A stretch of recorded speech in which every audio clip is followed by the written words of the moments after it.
Players in Exile. My name is Phil. Today I'd like to talk to you about how I go about building EDH decks. And I'm going to do so with the help of my latest deck, which is a Hamza Guardian of Arashin deck. Hamza is a Selesnya creature. It's white-green. He has a casting cost of 1 white, 1 green, and 4 colourless. He says that if you have creatures with +1/+1 counters on them, he is cheaper to cast. So for each creature in play that you have with a +1/+1 counter on it, he costs 1 colourless less to cast. And once he's in play, any other creatures that I wish to play also cost 1 colourless less to cast for each creature I have with a +1/+1 counter on it. So the deck focuses on +1/+1 counters, which is a strong theme for white-green. Hamza himself I consider to be an enabler. So when I play him, he doesn't have a splashy effect when he comes into play. I don't really mind if he stays around or not, but if he is in play, he importantly makes my creature spells cheaper to cast. And that means that I can play more of them, and that means I should be able to get ahead of my board state, and hopefully the deck should be able to generate enough big creatures with enough +1/+1 counters on them to be able to steamroller my opponents. That's the idea. So let's look at how we construct his deck, or indeed how we construct any other EDH deck, because the rules I'm using here are going to be applicable to any EDH deck that I might build. First, let's talk about draw spells. So that's spells that enable you to draw more than one card. A spell that you cast that enables you to draw one card is generally known as a cantrip, or as a spell that replaces itself. Spells that enable you to draw more than one card, so 2, 3, 4, 5, 6, etc., or more than one per turn, they're the sorts of spells we're after. In any given deck, I think you should be playing 8 to 10 of these. In Hamza, I'm playing 8.5, and I'll talk about the half in a short while, and why I think it's a half. So for Hamza, I've got Armorcraft Judge, Path of Discovery, Etched Oracle, Inspiring Call, Soul's Majesty, Lifecrafter's Beastry, Colossal Majesty, Tireless Tracker, and Mindless Ultimatum. So you can see there I've got a mix. I've got cards like Armorcraft Judge and Inspiring Call, which are one-off spells that look at the number of creatures that I've got with +1/+1 counters on them and draw me a number of cards based on that. So they're just instant draw. So when I say instant, not instant speed, more that they get me cards to my hand, and then that's it. That's their role done. I also have cards like Etched Oracle, Mindless Ultimatum, Tireless Tracker, and Lifecrafter's Beastry, which come into play, and then I can use them to draw me cards. So in the case of Mindless Ultimatum and Etched Oracle, I remove +1/+1 counters from them, and that enables me to draw cards. In the case of Lifecrafter's Beastry, it's when I play a creature, I can tap green and draw a card. So hopefully with Hamza, my creatures being cheaper, I should have more free mana, so I should be able to do that. And finally, Tireless Tracker. If a land comes into play, it allows me to put a clue token into play, and you pay 2 mana, sacrifice a clue token, and you can draw a card. On top of that, I also have put Path of Discovery in this section. Path of Discovery says whenever a creature enters the battlefield under your control, it explores. What this means is that I look at the top card of my library. If it's a land, I can put it into my hand. If it's not, I put a +1/+1 counter on top of Path of Discovery.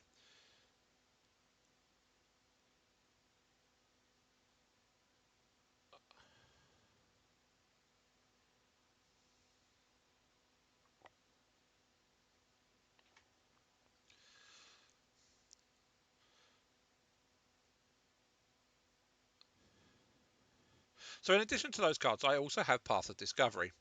Path of Discovery says whenever a creature enters the battlefield, that creature explores.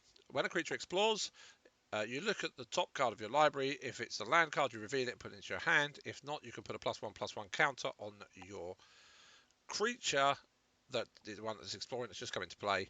And then you can put that card either back on top of your library or at the bottom of, or into your graveyard, excuse me. So whilst not strictly draw, it enables you to filter your library. It does enable you to put a land into your hand. Now you may think that classes as a ramp spell, but because it is not increasing the number of lands in play over and above the one per turn, it is not a ramp spell. This is why I classed it as half a draw spell. It does help me with my deck. It does help me to draw the odd card extra. But it's most definitely not a ramp card. It's not going to increase my mana over me dropping one land per turn. Next on the list, we have ramp spells.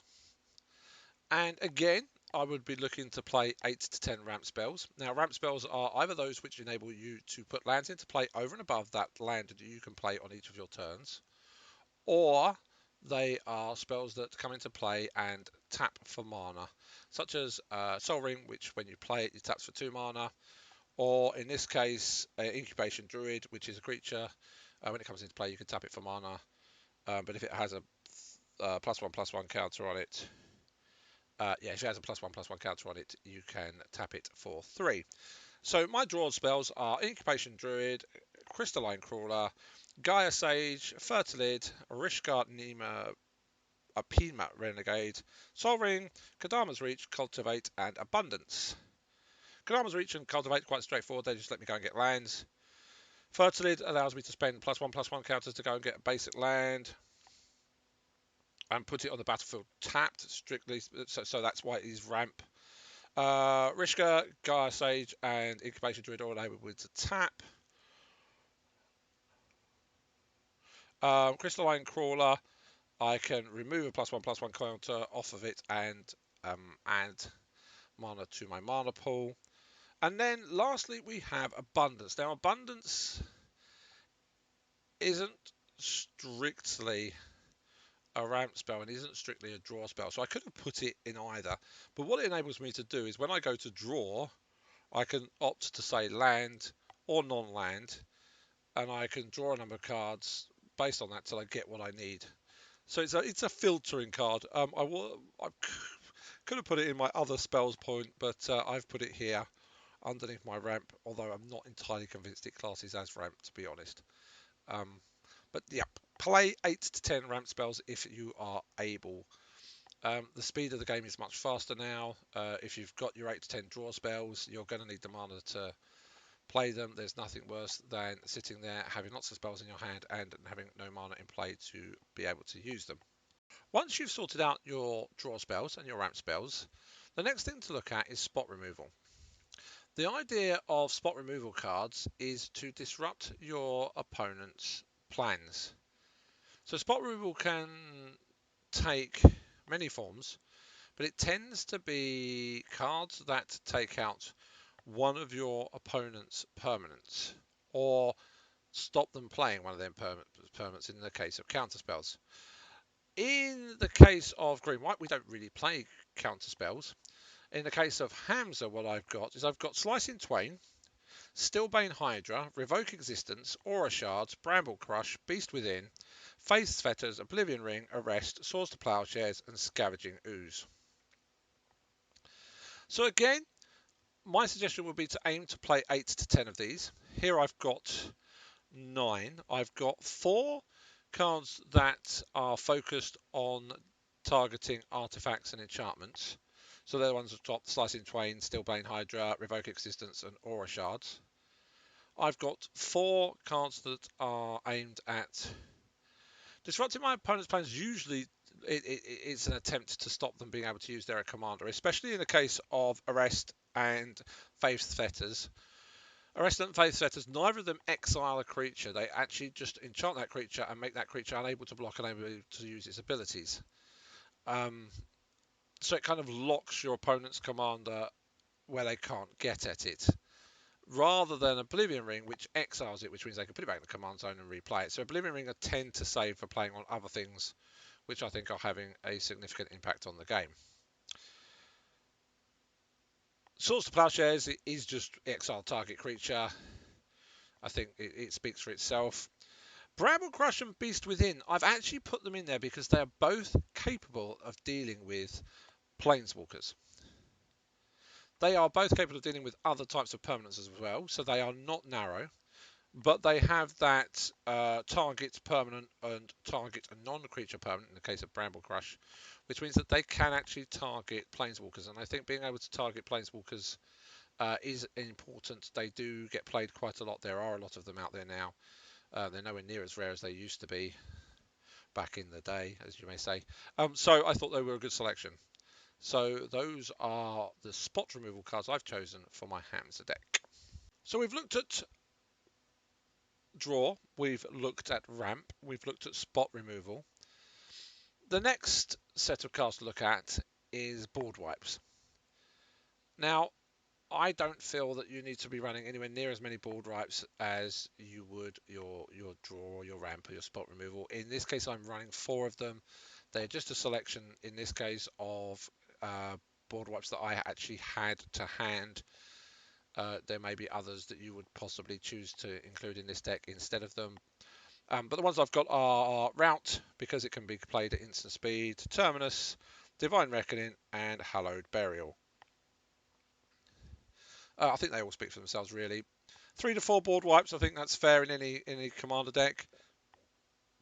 Unless you're not playing a creature-heavy solution, and you know your opponents are playing creature-heavy decks, and you may want to run a couple more.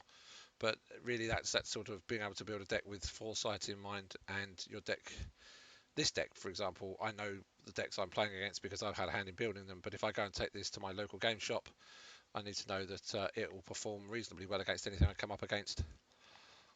So long as they're not sort of top tier competitive, I should be all right, really. But yeah, so I've got the four board wipes in this deck. If you think about how we constructed the deck, we had 8 to 10 draw spells, we had 8 to 10 ramp spells, we had 8 to 10 spot removal cards, and then we had 3 or 4 board wipes, which means we've got anything up to 34 cards out of our total 99. Don't forget we've got 1, which is our commander. So 34 out of our 99, so roughly 1/3 already selected for us. When it comes to selecting lands, 36 maybe, around that figure. If you've got very high casting costs, you may want to go up to 38. If you've got very, very low casting costs, you may want to go down a bit. In the case of the Hamza deck I built, I put 35. Most of my casting costs are quite low. Hamza is supposed to help with casting costs, and I have got decent ramp as well. So we have our 1/3, just over 1/3 of our deck as lands. We have about 1/3 of our deck as our key cards, our draw, ramp, spot removal, board wipes. That leaves us with about 1/3 of our deck, so around 32 to 34 cards that we need to use to build what our actual deck is going to do, the way we're going to win the game, if you like. So in the case of Hamza, that's going to be creatures, that's going to be what I will call enablers, and that's going to be other spells that are going to assist me with either disrupting my opponent's games or with enhancing my own game. Next on the list, I have what we call enablers. Now, I don't have a hard and fast rule about how many enablers you would play in your deck. And lots of it depends on how you think your deck should work. And that comes down from studying your commander and coming up with a game plan with how you're going to win the game. Enablers are cards which, when you play them, do not do anything to the ball state. I mean, some of them may, but in general, they will come down, they will have an effect going forwards, but they won't immediately change what's happening in the game. In the case of Hamza, what I need to be looking at, or what I've intended to look at, are cards that do things with +1/+1 counters. In general, they're cards that enable me to put more +1/+1 counters on my creatures. So I have Hardened Scales, Doubling Season, Primal Vigor, Branching Evolution, Cathar's Crusade, Peer Imaginative Rascal, and Conclave Mentor. Peer Imaginative Rascal and Conclave Mentor have an extra role in this deck that I might talk about a little later on.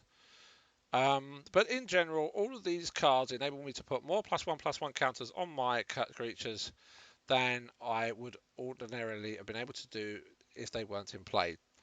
In the case of Doubling Season and Primal Vigor, they double them. Hardened Scales and Branching Evolution. Oh, sorry. In the case of Doubling Season, Primal Vigor, and Branching Evolution, they all double them. Hardened Scales adds an extra one, as does Conclave Mentor. Peer actually doubles them as well. And Cathar's Crusade is the odd one out. That's because I think it's white. But in Cathar's Crusade's case, what happens is you play your creature and it puts a +1/+1 counter on that creature and a +1/+1 counter on every other creature you have in play. So as you start going slightly wider, they start getting bigger.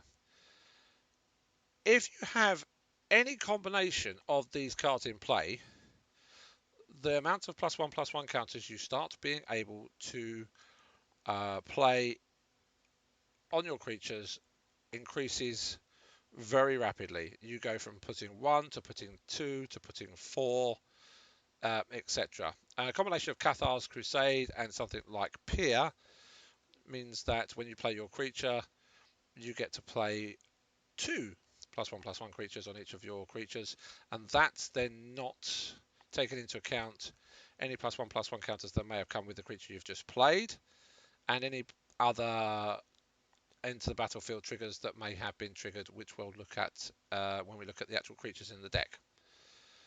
So those are the enablers. They are key cards for the deck, and you need to treasure them. Don't play them all at once. Don't be tempted to put 5 of them in play if you suddenly get 5 of them and you're able to play all 5 of them, because before you know where you are, they'll be wiped out. 2 is enough, especially if you have 1 in hand. In case the 2 get wiped out or 1 gets taken out, you can play another one just to show your opponents the futility of what they just did with their spot removal. Next up, I want to talk about the main creatures in the deck. Now, when I was looking for creatures to put in my Hamza deck, I felt that they had to have value. They had to be MVPs of the deck. They had to do things, and if they didn't do enough, they weren't getting in the deck. Or they had to have a niche sort of case that I felt was strong enough to put them in a deck. But all the creatures we're going to see here, all I think are fairly strong and all have a very positive impact on my board state and effectively the number of +1/+1 counters I'm able to spread around my creatures. So we've got Champion Lambholt, we've got Forgotten Ancient, Anaphenza Kindred Spirit, Juniper Order Ranger, Bloodspore 3-Nax, Mikaeus the Lunarch, Colonian Hydra, Protean Hydra, Triskelion, Vastwood Hydra, and Primordial Hydra. So across the top, Champion of Lambholt gets bigger as I play creatures, and eventually will make my creatures unblockable.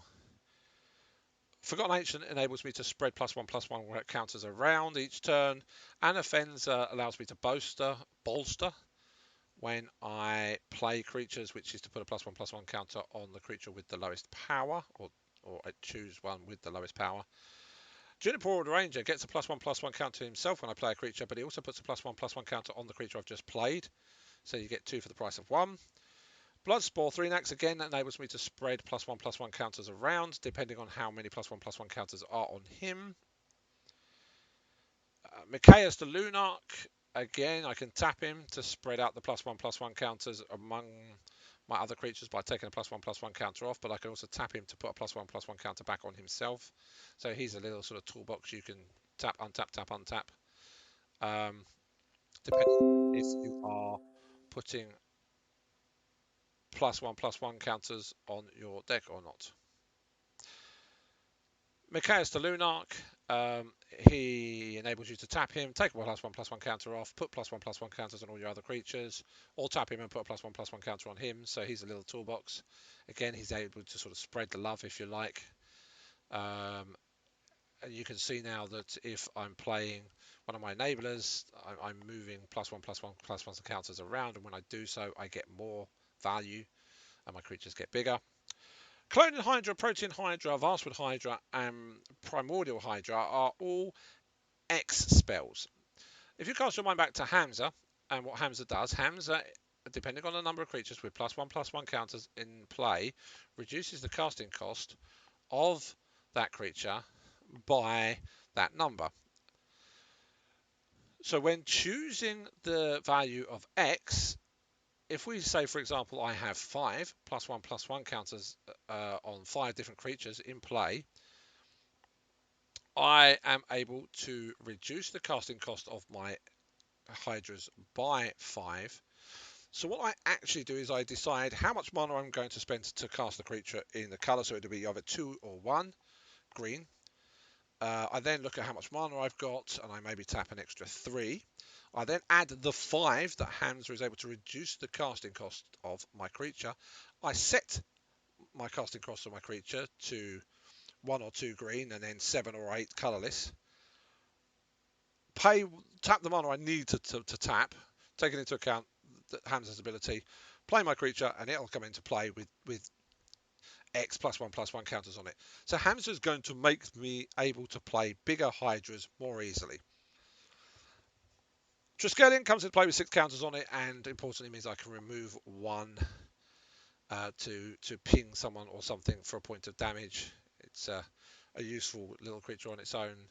There are a couple of other creatures like it that it may get changed for, but in this case I actually own it and it is in my actual physical deck. But that may come to be reviewed. So you can see these are the sort of the key core creatures in my deck. They either enable me to spread the love with +1/+1 counters, or they are just simply very big creatures that I can rampage with in the case of the Hydras, who all have lovely little abilities attached to them, whether they double the counters when they're attacking, or whether they take damage and remove +1/+1 counters, then double them, those sorts of things. They're all great. Again, I can't specify the number of creatures you should put in your deck, or whether you should put any creature in your deck at all. You may be playing a creatureless deck. When building the deck, I chose to put 2 Planeswalkers in the deck. The key Planeswalkers that you might want to look at for this deck are Nissa variants and Ajani variants. There are a couple of others, but I just wanted the 2 that enabled me to put +1/+1 counters on all of my creatures. And I didn't want them to be too expensive. So Nissa's 3, 2 green and 1 colourless. Ajani is 4, 2 white, 2 colourless. Ajani's got a great -1 ability which says put a +1/+1 counter on each creature you control. Those creatures gain vigilance until end of turn. And Nissa Voice of Zendikar has a -2 which says put a +1/+1 counter on each creature you control. I think Ajani offers a little bit better value here. I could use Ajani, 4 times without having to think about using a +1 to gain 2 life, which, to be honest with you, is negligible. It would just be a waste of an Ajani being in the field. With Nissa, you have to use her and then probably put some plants out in play which aren't really going to do much good in the deck. Maybe a good point here to talk about the fact that I have avoided tokens with this deck. I have played decks where I put lots of tokens into play, put lots of +1/+1 counters on the tokens. That's a very Cathar's Crusade type strategy. I wanted to steer clear of that. I wanted to just focus on +1/+1 tokens and those good creatures that like +1/+1 tokens. There would be various different creatures in the deck that if I were playing tokens. So that aspect of Nissa, where she puts the plants into play, they just wouldn't really do much. Although they may end up with +1/+1 tokens on them when they come into play. It's not part of the actual game plan. One of the things to point out is that doubling season will double the number of counters on loyalty counters on my Planeswalkers when they come into play if it's already in play. So if I've got double the season in play and I play a Johnny Goldmane or I play Nissa Voice of Zendikar, they'll come into play with twice as many loyalty counters on them. When I spend loyalty to take to do an action like put a +1/+1 counter on each creature I control, that will not be affected by doubling season. Sorry, actually, when I spend loyalty, say to gain 2 life, that will not put 2 counters on a Ajani. It's considered a cost, and the way doubling season is worded, it does not have an effect on that. However, Peer, the imaginative rascal, does.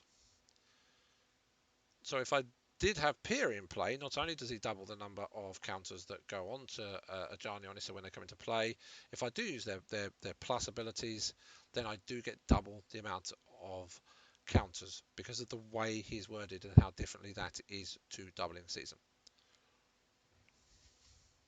So there you go, 2 Planeswalkers. As I say, there are more you could consider to put in the deck. I think Vivian might be another one that you might want to look at, but I've chosen those 2 just because they've got that +1/+1 counters everywhere type ability. The last selection of cards I have in my deck are other spells. Spells I would think of that I want to play that either offer me some kind of disruption of what my opponents are doing, or offer me protection in some way, or offer me a way of enhancing my board state. So what we've got here, we've got Ghostway and Eerie Interlude, we've got Blind Obedience and Authority of the Consoles, we've got Aura of Silence, we've got Eladamri's Call and Congregation at Dawn. Eladamri's Call is a straight up creature tutor. Congregation at Dawn lets me get 3 creatures, but I have to put them on top of my library.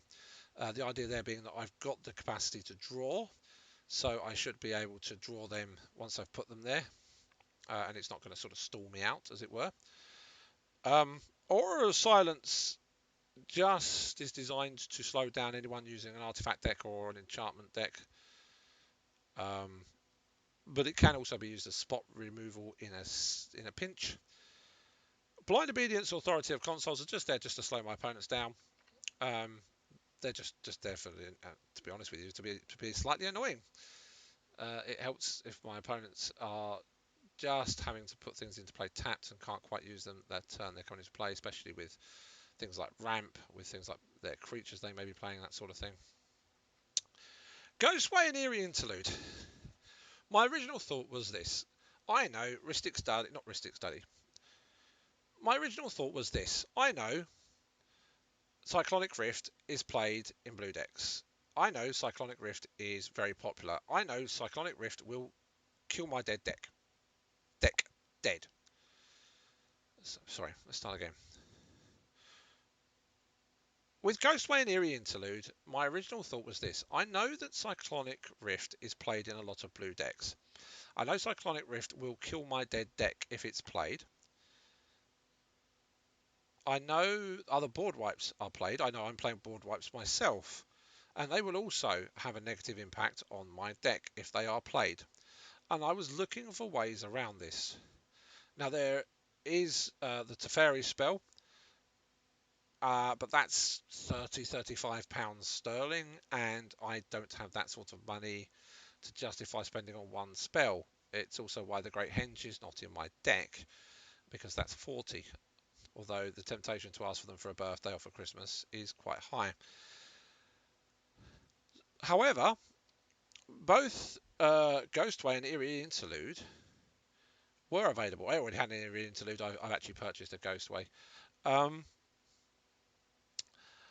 But they have an added advantage in this deck, in that if you flicker all your creatures out of play in this deck, let the board wipe roll, and then they all come back into play at the end of your turn,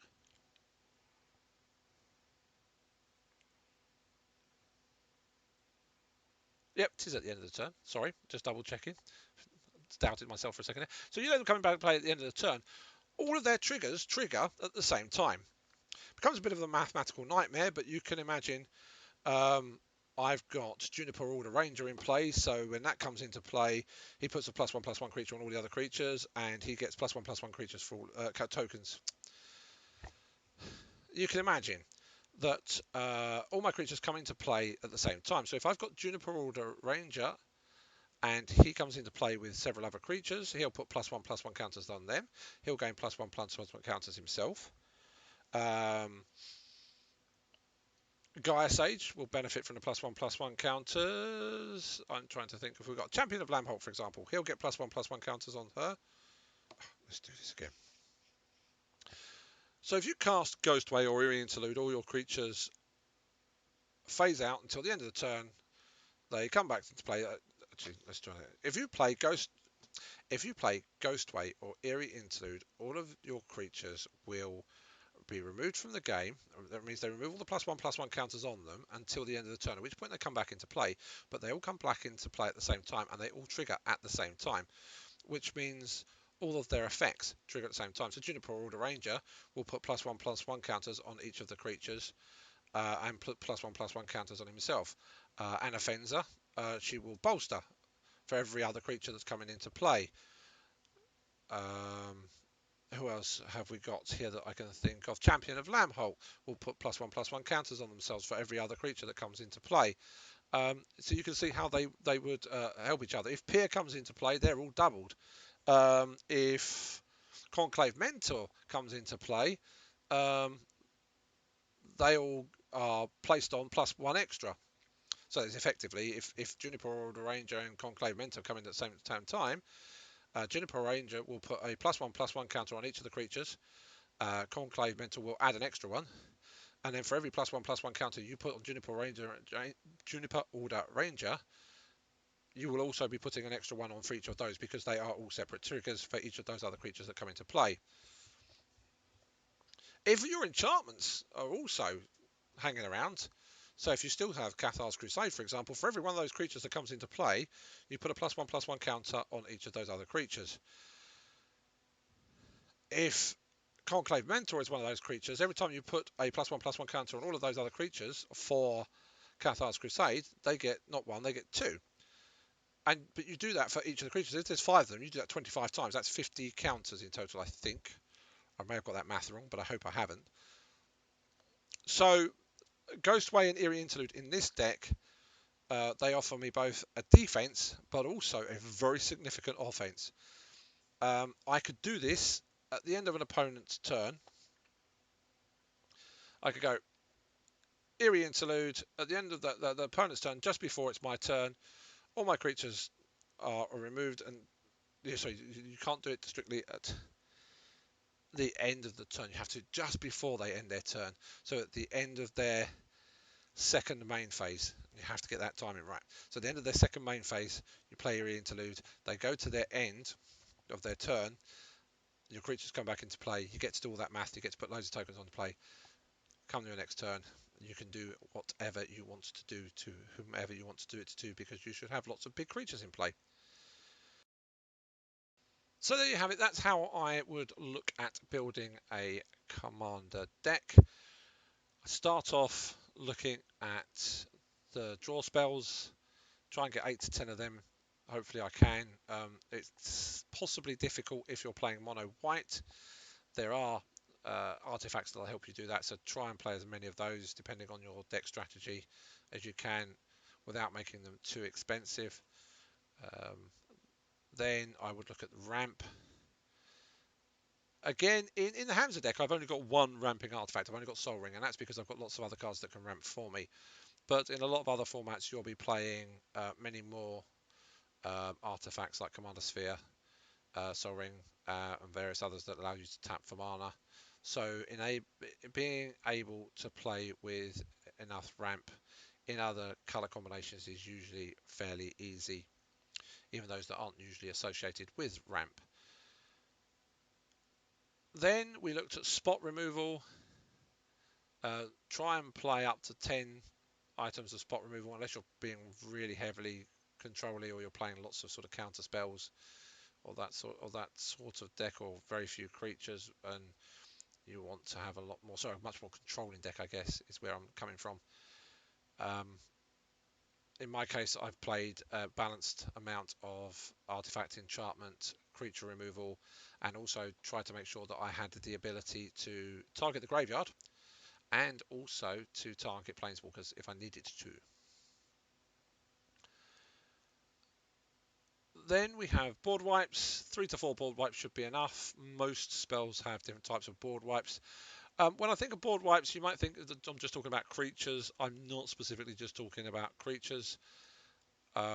Destroying all artifacts in play, destroying all enchantments in play, they're both quite valid. Although artifact destruction tends to get played a lot more than, say, Tranquility, which is so Shatterstorm, for example, may be seen a lot more than Tranquility, which is destroy all enchantments. I'm not sure why that is. It's possibly because you expect all of your opponents to be playing some artifacts, usually for ramp. Even I'm playing Sol Ring in this deck as an example, so you know you've definitely got targets out there if you do play a spell that targets multiple artifacts over and above playing anti-enchantment, which you could find yourself only targeting a couple of enchantments depending on what decks you come up against.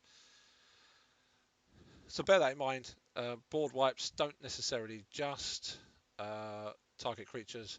The aim of playing a board wipe generally is to try and reset the board so that you've got a chance to catch up. You usually only play it when you've fallen so far behind that you've got no other choice but to reset the board state to a point where you actually then have the ability to come back and have a greater effect on the game.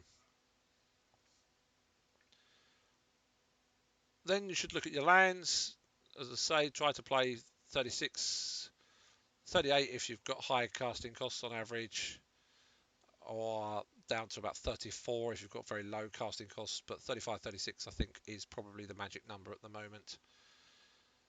That would leave you with about a third of your deck into which you can choose to place spells that will do the work for you. Now, I should say, and I did try to mention this as we were going through this, that a lot of the spells I have chosen for, say, draw, for ramp, etc., are still part of my key strategy. They still look at +1/+1 counters. Hardened Scales, for example, looks at the number of +1/+1 counters on all my creatures, allows me to draw cards, but it also makes them indestructible, which means that they would avoid a board wipe.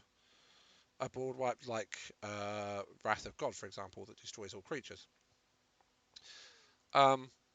So I've tried to choose cards that enable me to do the jobs I need them to do, but also fit in with my strategy at the same time. In my son's Anawan Rogue deck, he has ways of drawing cards when he deals damage, which is sensible as a lot of these creatures are designed to be unblockable, small, easy to play, fast creatures, which help him to tick his clock over and play more of them. So keep in mind your strategy when you're choosing your key cards, and then once you come to your 33, make sure you keep your strategy in mind.